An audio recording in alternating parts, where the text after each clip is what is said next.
მიუხედავად იმისა, რომ ყველაზე რთული სანადირო არის არბალეტი, ანუ შვილდით ნადირობა, მაინც მე ვფიქრობ ერთ-ერთი ყველაზე პოპულარული ნადირობაა, ინსტრუმენტი, რომლითაც ნადირობენ ხოლმე ამერიკაში და ძირითადად ნადირობენ უფრო ირემზე და რა თქმა უნდა, ჩვენც არ გამოვაკალდებით ამ ამბავს, ჩვენც გვაქვს არბალეტი და ჩვენც ნადირობთ ხოლმე ასე.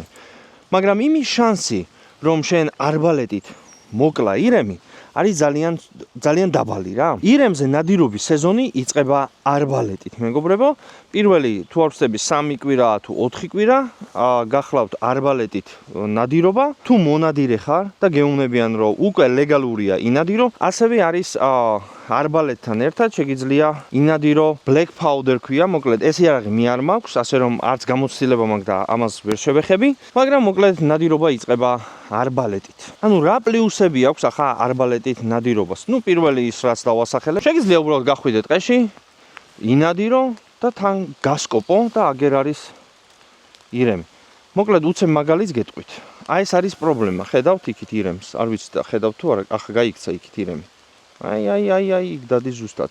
მეგობრებო, დააკვირდით, დაახლოებით ესეთ გარემოში იქნება სეზონის დაწყების დროს ტყე, სადაც ყრია ახალი ჩამოვარდნილი ფოთლები, რომელზე გადაადგილებაც, რა თქმა უნდა, გამოსცემს ხმებს, მეგობრებო, და ეს უფრო ართულებს ჩუმად გადაადგილებას ტყეში, ისე რომ არ შეგამჩნიოს ირემმა.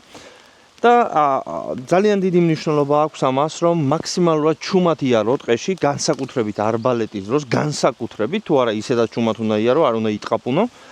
იმიტომ რომ ძალიან კარგი სმენა აქვს ირემს და ნებისმიერი შენი პატარა მოძრაობაც საკმარისია მისთვის, რომ უბრალოდ ადგეს და გაიქცეს რა. მოკლედ რომ არ დაგიწყებს იქ, ლაშვარდი შენ ხარ ბრატ, სხვა მეგონეო. არა, ადგება მარტივად და გაიქცევა. ახლა პრობლემები რაც გვაქვს ჩვენ ესეთ მდგომარეობაში, როდესაც ნადირობთ არბალეტით, შვილდით, იქ წინ ირემია, მეგობრებო, და მოდით ცადოთ, მივეპაროთ ჩუმად და რამდენად ახლოს შეგვეძლება ამის გაკეთება. ზუსტად, იქ არის ირემი ზუსტად. არ ვიცი ხედავთ თუ არა. მოდი ჩუმად ცადოთ მიახლოვება ირემთან. ისე რომ ვერ გაიგოს ირემმა რო აქ ვართ.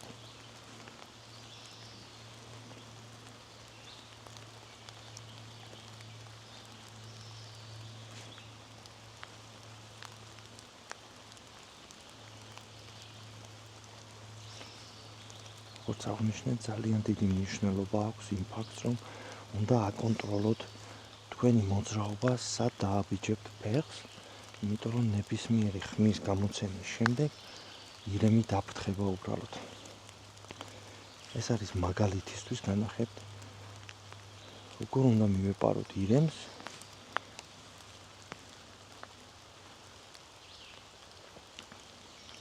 არ ვიცი ხედავთ თუ არა. აშკარად იცის რომ აქ ვარ ირემა. იქ დგას მეგობრებო, იქ. აშკარად გვიყურებს. იცის რომ აქ ვარ, მოდი უბრალოდ გავაგრძელოთ მოძრაობა.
ერთი გაიქცა, მეორე გვიყურებს.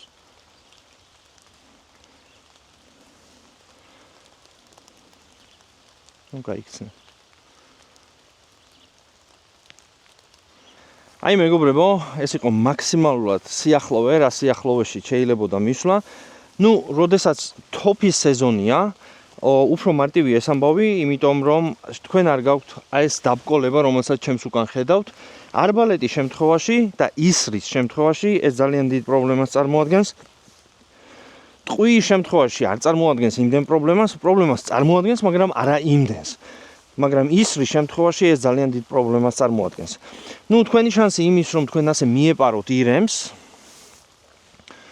და შემდეგ მოახდინოთ სწორი გასროლა და ნუ მოკლედ მოარტყათ ირემს იქ, სადაც უნდა მოარტყათ, რომ ირემმა ბევრი არ იწვალოს და უცებ მოკვდეს, პირდაპირ ვთქვათ, ეს ძალიან დაბალია. ამიტომ გვაქვს ჩვენ ორი ვარიანტი აქ. პირველი ვარიანტი, რომელიც ალბათ ყველა ჩვეულებრივი ასე იწყებს, ეს არის მიწის დონეზე დაждდომა, აი მაგალითისთვის, მოვნახავ ლოკაციას, სადაც შესამჩნევი აი აქ მაგალითად აშკარად ეტყობა, რომ ირემი დადის ხოლმე აქ, ფეხი ნაკვალების ეტყობა და მოსაქმებულიც აქვს.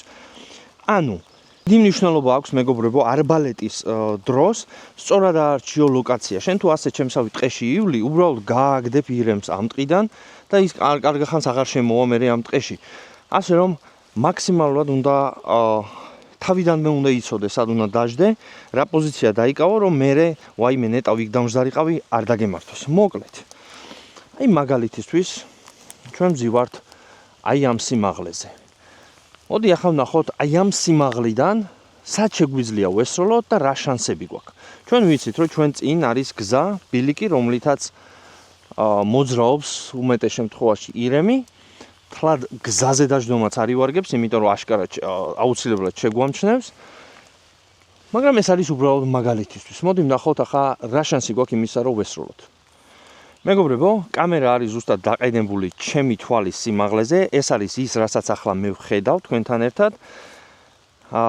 მოკლედ, თუ ირემი აქიდან წამოვა, ჩვენ შანსი არ გვაქვს ამის როლის, იმიტომ რომ ძალიან ბევრი დაბკოლებებია და ტყვის შემთხვევაში, როგორც აღვნიშნე, არც იმდენი, მაგრამ ისრის შემთხვევაში, აი ეს ნებისმიერი პატარა ტოტები ხელს შეგვიშლის, რომ ჩვენ სწორი გასროლა გავაკეთოთ და ჩვენ მაქსიმუმ 15-20 მეტროზე შეგვიძლია ვისროლოთ. ეს ჩვენი ის არის, მეტის გასროლის შანსი და მე ამ გასროლის სიზუსტეში მოხვედრა ძალიან დაბალი შანსია რა მეგობრებო.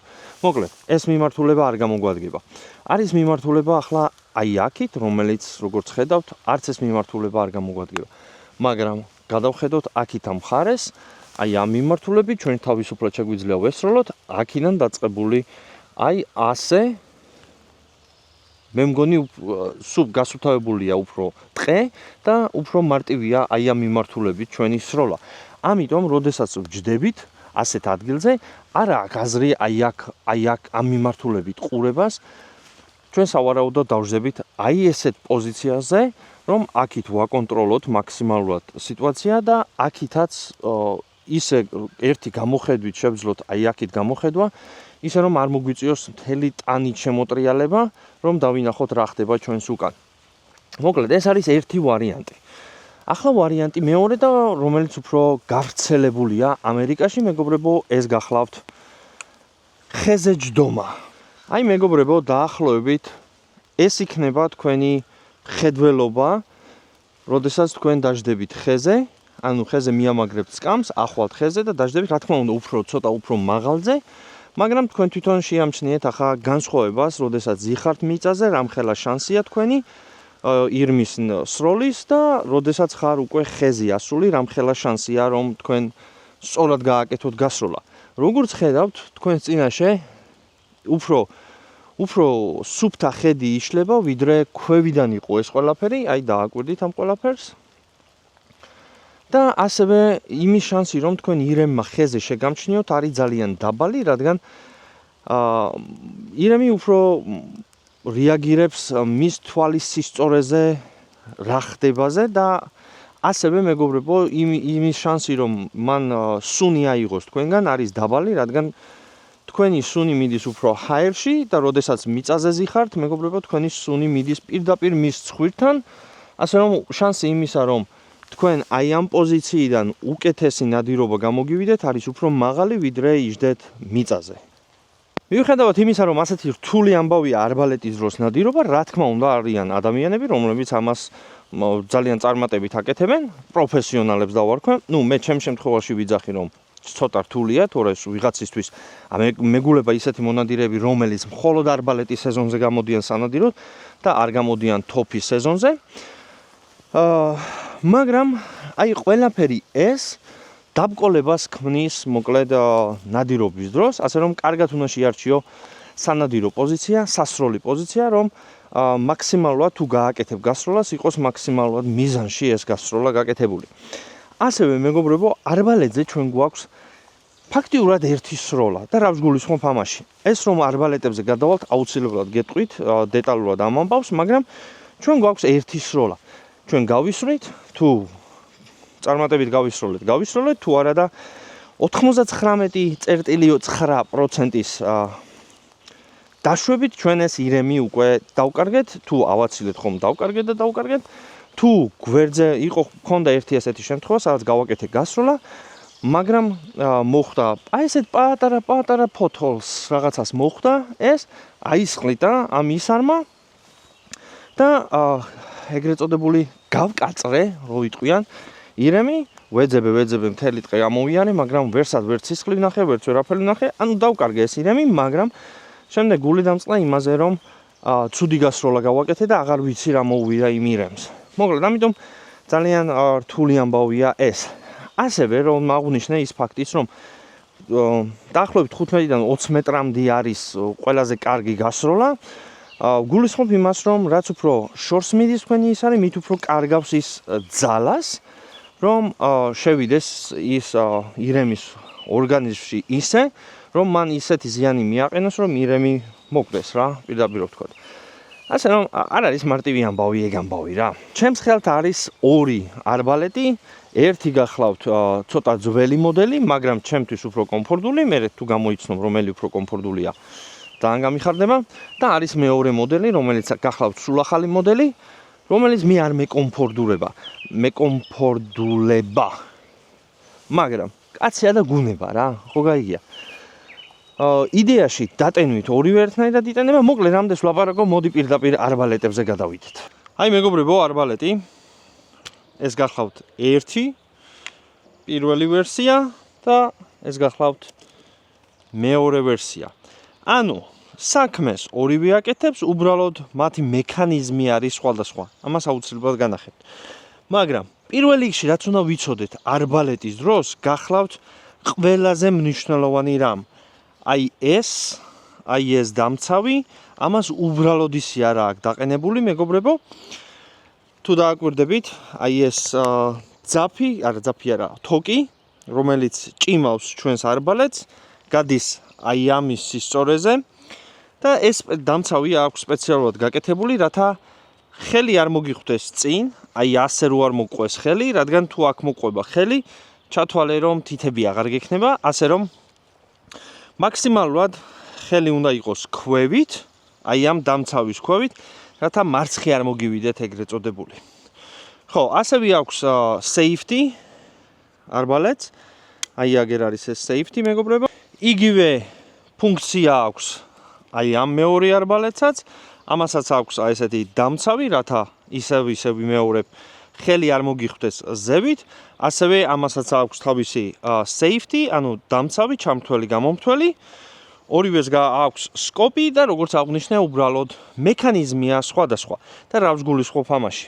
როგორც ხედავთ, აი ამ არბალეტზე ჩვენ გვაქვს აი ესეთი დაყენებული უკვე დასატენი მისი, რომლის დატენვასაც აუცილებლად განახებთ. და აი ამ არბალეტის შემთხვევაში ჩვენ გვაქვს აი ესეთი ტროსი, თოკი, რაც გინდათ ის დაარქვით, რითიც უნდა დაიტენოს ეს. თუ ეს სახში დაგჭა, მორჩა შეინადირობა.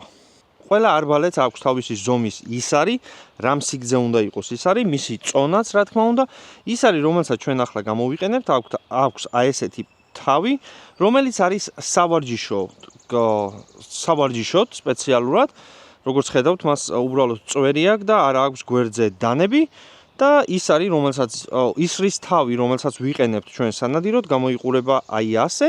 თუ დააკვირდებით, მას აქვს გვერდზე დანები, რა თქმა უნდა, წვერიც და წარმოდგენა უნდა გქონდეთ უკვე თუ როგორ ხდება გასროლის შემდეგ, როგორ ჭრის ის ირმის ორგანიზმს, თუ ირემის ორგანიზმს, როგორც არის მოკლედ. რა თქმა უნდა, ჩვენ ამას არ გამოვიყენებთ ახლა სავარჯიშოდ, მაგრამ გამოვიყენებთ აი სავარჯიშო წვერებს. იმის შანსი, რომ ეს ისრები გავტეხო ახლა, იმიტომ რომ არ მაქვს მე ახლა სავარჯიშოდ ეს მოწყობილი, ძალიან დიდია, მაგრამ არ აუშავს ერთი ვიდეოსთვის ღირს.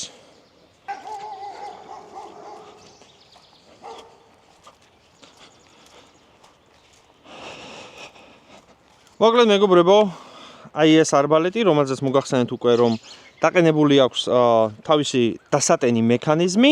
მოდი ახლა განახებ როგორ იტენება უბრალოდ ეს არბალეტი. აი ეს მოწყობილობა გამოდის, რომელზეც ტროსია დაყენებული. ედება ტროსს და შემდეგ მოყვება ესეთი სატრიალებელი. ედება შიგნით. და აი ასე უნდა იჯდე და ტენო მოკლედ ეს კონკრეტული არბალეტი. დატენვის შემთხვევაში ის გააკეთებს რაღაცა წკაპ, ესეთ ხმას და ამით გვეცოდინება, რომ ის ჩაჯდა უკვე ბუდეში და მზად არის სასროლად.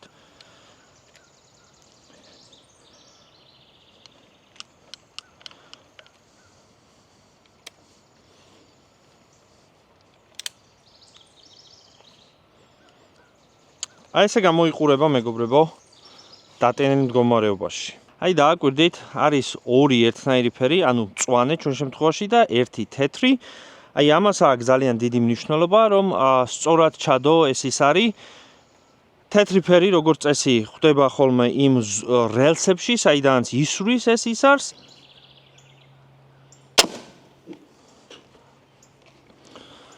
ნუ რა თქმა უნდა ამ მანძილიდან შენც ესროდი სწორად.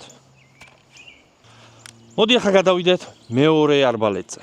როგორც ხედავთ, არ მოყვება არანაირი დასატენი მექანიზმი, მას მოყვება უბრალოდ აი ესეთი ტროსი, რომელსაც აქვს ორი ასეთი სახელური და ორი ასეთი რკალი, რომელსაც ახლავე დავტენით და ნახავ როგორ კეთდება ეს ამბავი. აი მეგობრებო, ვიღებთ აი ამ ორ რკალს, წევთ ბოლომდე. ერთი აქეთ, მეორე იქით, ფეხი და всё, ჩვენი არბალეტი დატენილია. იმედი მაქვს, არ გაგიჭირდება იმის გამოცნობა თუ რომელი უფრო კომფორტულია დასატენად ან სწრაფად გადასატენად. ეძახე შენ ძველიდან. მოუხსნათ სეიფტიდან.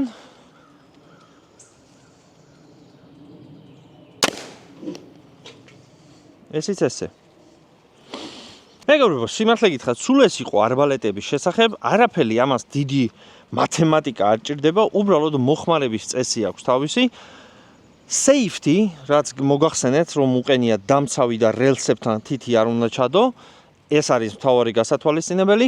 მერე მეორე ამბავი, როდესაც ნადირობას აპირებ, უნდა გაითვალისწინო და კარგად გაიცნო ლოკაცია, სადაც გინდა ნადირობა, იმიტომ რომ თითოეული პატარა ბუჩქიც კი შეიძლება იყოს პრობლემატური სწორი გასროლისთვის და ხო, დატენვის მექანიზმი დამიწერე, რომელი უფრო მარტივი დასატენია. ფუნქციონალურად, მეგობრებო, ორივე ერთი და იგივე საქმეს აკეთებს. რავი, ორივე ძალიან კარგი არბალეტია. ასევე არის უფრო ძვირიანი არბალეტებიც მინდა გითხრათ, არის უფრო ძლიერი არბალეტებიც მინდა გითხრათ, მაგრამ ნუ როგორც აღნიშნე, მე მაინც და მაინც დიდი არბალეტის მოყვარული არ ვარ, მე უბრალოდ მინდოდა მქონოდა იმისთვის, რომ ადრე დამეწყო ნადირობა, ადრე გავსულიყავი სანადიროდ, იმიტომ რომ არბალეტის დროს თოფით გასვლა არ შეიძლება და თოფის სეზონი როცა არის, მაშინ არბალეტით გასვლა არ შეიძლება. ხო, ასევე ერთი რამ კიდევ, როდესაც არბალეტის სეზონი იწყება, არ ხარ ვალდებული, რომ გეცვეს სტაფილოსფერი, მაგრამ როდესაც თოფის სეზონია, ეს აუცილებელია, რომ გეცვეს სტაფილოსფერი სამოსი, რათა შორიდან შეგამჩნიოს სხვა მონადირემ და გაითვალისწინოს, რომ იქით მხარეში არის სრულოს, რადგან იქით შენზი ხარ. არბალეტის შემთხვევაში ეს ასე არ არის, შეგიძლია უბრალოდ არ ჩაიცვა, მაგრამ შეგიძლია ჩაიცვა, როგორც შენ გაგიხარდეს. უბრალოდ აი ეს ქემო ტანსაცმელები რომელიც არის, რომელიც კარგად იმალება მაგალითად აი ესეთ ტყეებში, მაშინ არის ყველაზე ეფექტური, როცა არბალეტის სეზონია, იმიტომ რომ ისე შეიძლება დაიმალო ტყეში, რომ ვერავინ ვერ გიცნოს, ვერავინ ვერ აღმოგაჩინოს და ეს პლუსებია კიდევ არბალეტს. მოკლედ, სულ ეს იყო ჩემი არბალეტების პატარა ვიდეო, იმედია საინტერესო იყო შენთვის, იმედია მოგეწონა და ლაიქი გამოიწერე არხი და რავი, შევხვდებით მომავალ ვიდეოებში. რა ვიდეოები იქნება, არ ვიცი, მაგრამ უეჭველი იქნება მომავალ შაბათსაც. აბა ჰედ და აბა ჰო, დროებით.